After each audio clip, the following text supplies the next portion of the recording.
Hey guys, welcome back to the channel. Today is the 7th of June 2021 and this is the Flight Sim News.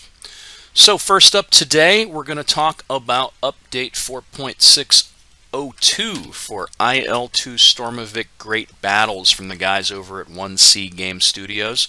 A few days back, I want to say June 1st, what's that, about 6 days ago, they unleashed their new update. And with this update brings two new aircraft. The British Hawker Typhoon is the first available in the Battle of Normandy Early Access planes. They go on to say this powerful, fast, and heavy armed machine could handle a variety of combat missions. New tactical numbers and dynamic impact marks technologies already work for it, and it has a wide array of modifications. Another engine, propeller, gun sight, additional armor, and dust filter.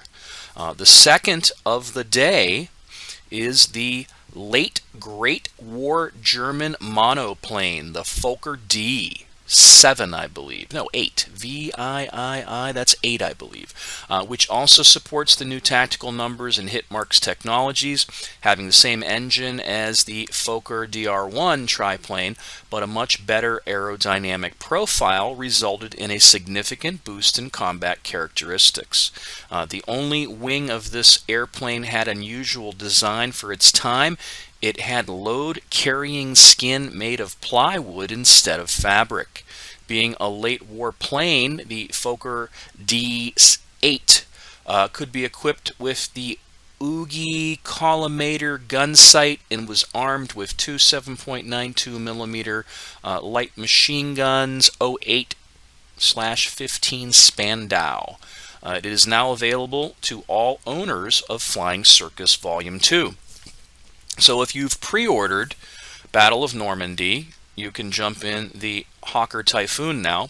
And if you've also pre-ordered Flying Circus Volume 2, not only do you have that last plane they just released, but now you get the new Fokker as well.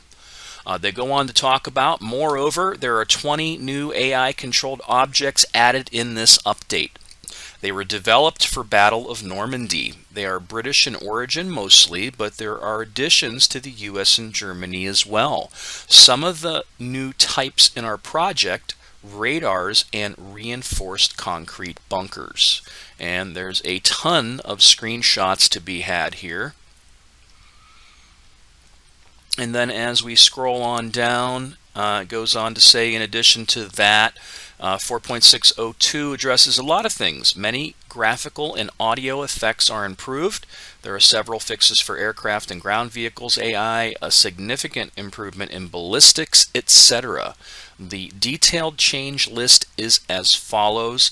I'm not going to read down this because it's really long, and it's another one of these just monumental updates that these guys have been putting out for the Great Battles series. Again, I couldn't recommend it more. It is the most fun you can have in a World War II setting, and also it's also the most fun you can have in a Great War World War I setting, because nobody else is doing that now other than these guys. So it's definitely a good time to be into the Great Battles series.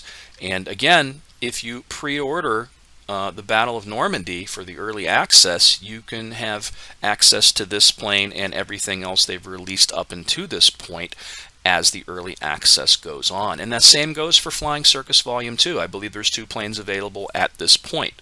I will throw a link to this in the video description as usual, and you can check it out for yourself. Alright, next up is the weekend news from last week. One of the new things they popped up is a new video for the Mi-24P Hind. This time it is a hover, taxi, and takeoff video.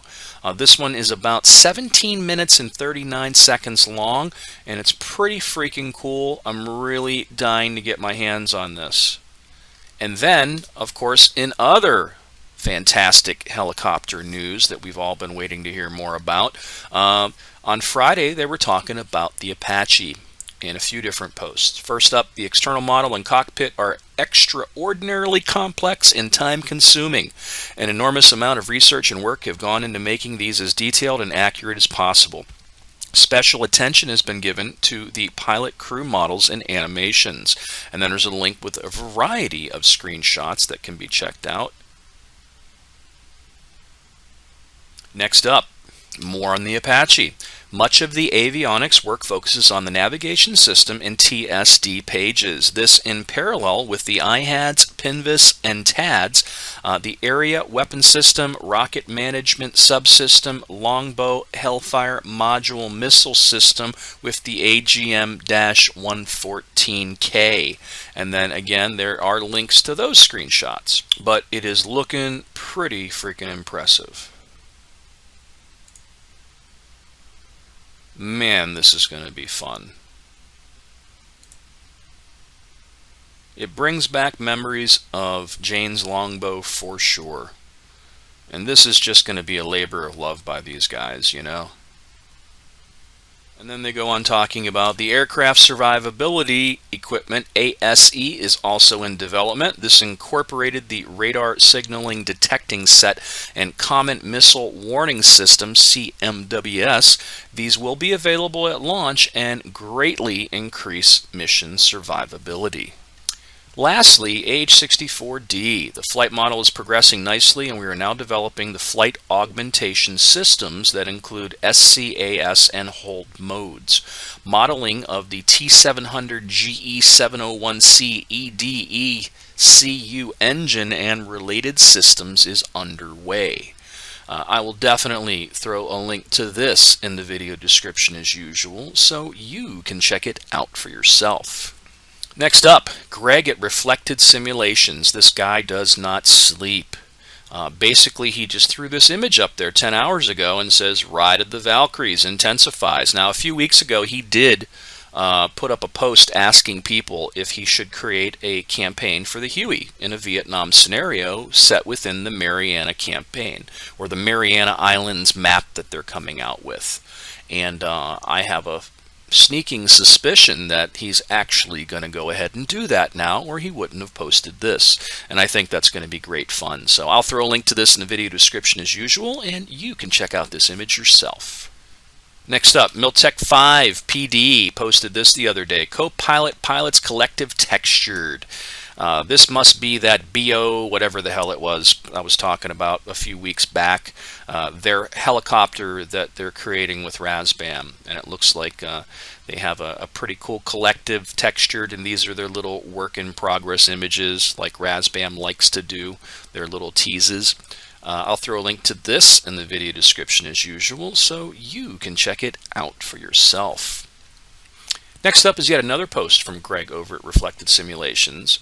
This is basically about the Fear the Bones campaign. And he goes on to say, your name is LCDR Martin Jaws Brody, an experienced pilot and Top Gun graduate. Your Rio is Lieutenant David Jester Pittman.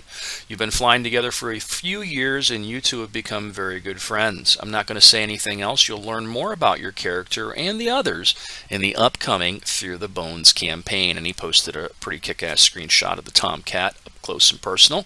I'll throw a link to this in the video description as usual, and you can check it out for yourself. Lastly is 2 updates from the guys at Leatherneck Simulations. And as you can see, that's a pretty juicy image of the Corsair. We're dying to get our hands on this one. You know, out of all the warbirds out there that are coming for DCS, I'm not big on a lot of the warbirds in DCS. I do enjoy IL-2 just a bit more for the fun factor, but they don't have a Corsair, you know, and it's looking pretty freaking impressive. And I think they're going to probably time this to release this around the time of the Mariana Islands. And also, talking about Greg again at Reflected Simulations, Greg is also the guy creating the campaign that's supposed to come with the Corsair for these guys. So I have a lot of faith in this project and what they have going on. And it's going to be really cool to see what happens next with the Corsair. And it's promising that these guys are petering out more images here and there and popping them up there and going, hey man, here's an image, here's an image, here's an image, and not saying anything. I think they've learned that trick from Razbam, but at least the stuff these guys are putting out is a little more exciting instead of a button dial or switch that they're rendering, you know. And then lastly, It looks like Chuck has updated yet another guide. They go on to say, if you haven't done so yet, be sure to check out Chuck's updated guide with over 300 visually appealing pages of useful information pertaining to taming the fish bed. So the Chuck's guide for the MiG-21 Biz has been updated. Chuck's been on a roll lately too. He did an update, I believe, for the Hornet not all that long ago, and I swear there was something else in the news not long ago as well. But anyways, that does conclude the flight sim news for this week. As always, thanks so much for watching. Please subscribe to the channel. Feel free to hit that like button. And until next time, guys,